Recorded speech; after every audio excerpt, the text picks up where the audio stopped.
Assalamualaikum warahmatullahi wabarakatuh.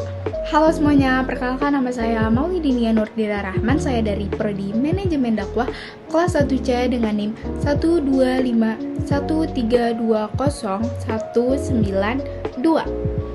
Pada video kali ini saya ingin sharing ke kalian semua proses kegiatan challenge UAS Ilmu Komunikasi saya. Ada 3 format dalam challenge kegiatan UAS ini. Pada poin yang pertama, komunikasi dengan Tuhan, saya memilih sholat tahajud. Dan pada poin yang kedua, komunikasi dengan sesama manusia, saya memilih mendoakan orang tua setiap selesai sholat. Dan pada poin yang ketiga, komunikasi dengan diri sendiri, saya memilih mendoakan diri sendiri. Tetapi di poin yang pertama, karena selama 8 hari saya berhalangan, jadi dialihkan dengan membaca buku 10 halaman dari jam 2 sampai jam 3 pagi. Dan kita harus meringkas apa yang telah kita baca. Challenge ini sendiri dilaksanakan dalam waktu 10 hari, mulai dari tanggal 3 Desember sampai tanggal 12 Desember. Pada hari pertama, saya masih bisa melaksanakan sholat tahajud, tapi di hari kedua saya dialihkan ke membaca buku. Dan saya membaca buku Is It Bad or Good Habits.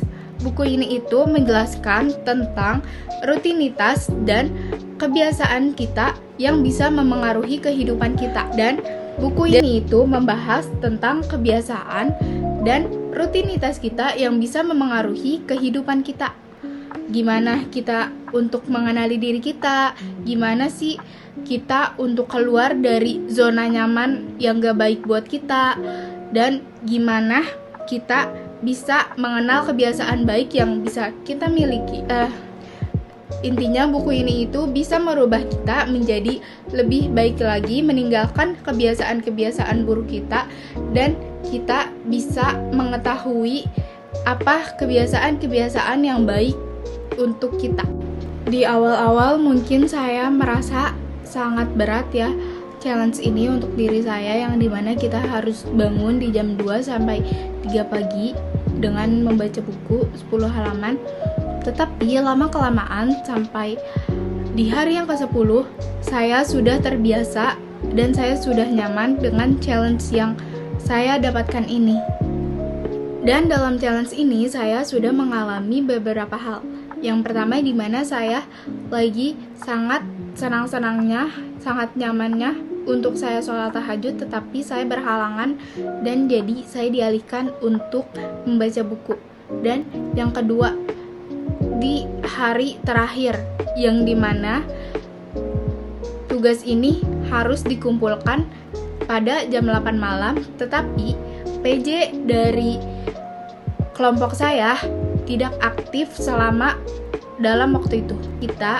Jadinya saya harus mengirim link tersebut di jam yang sudah lewat. Meski dari sebelum jam yang sudah lewat ini saya dan teman-teman saya sudah menelpon teman saya ini, PJ saya ini, tetapi dia tetap tidak aktif, dan pada akhirnya menjadi saya yang mengirim link tersebut. Dan itu sangat amat membuat saya deg-degan. Saya takut linknya tidak diterima oleh bapaknya. Tapi alhamdulillah wa syukurillah, linknya diterima oleh bapaknya karena saya menyampaikan alasan yang jelas. Dampak yang saya alami setelah saya melakukan challenge ini, saya merasa diri saya berubah dari yang biasanya, dari yang sebelumnya, dan saya merasa saya lebih mudah bangun untuk di jam 2 ataupun jam 3 pagi. Tips-tips dari saya untuk kalian semua, yang pertama, kita harus meyakinkan diri kita dan kita harus merubah mindset kita, dimana kita harus bisa untuk bangun di jam 2 ataupun 3 pagi. Yang kita harus bisa meyakinkan diri kita bahwasannya kita bisa berubah. Nah, tips yang kedua, kita wajib banget ya nyalain alarm agar kita bisa bangun di jam 2 ataupun 3 pagi. Saya selama kemarin menyalakan alarm itu bisa beberapa menit, banyak saya nyalain alarmnya biar kayak saya tuh harus bangun walaupun kayak agak telat sedikit, tetapi saya harus bangun di jam tersebut dan saya harus bisa memiliki tekad bahwasannya saya harus menambah waktu yang dimana dari jam 3 menjadi jam 2 lewat, seperti itu guys. Pada akhir video ini saya ingin berterima kasih kepada Bapak Fahrudin Jadi yang telah memberikan kita UAS challenge kegiatan ini, karena kegiatan ini itu sangat-sangat berpengaruh terhadap diri kita, dimana kita bisa lebih mengingat Allah untuk kita bangun di jam 2 sampai jam 3 pagi, dan kita bisa merubah kebiasaan-kebiasaan buruk kita, dan kita bisa menjadikan kebiasaan-kebiasaan habits ini, perilaku ini yang baru, yang baik untuk diri kita. Cukup sekian video dari saya. Wassalamualaikum warahmatullahi wabarakatuh. Bye-bye semuanya. Semoga video ini bermanfaat untuk kalian semua.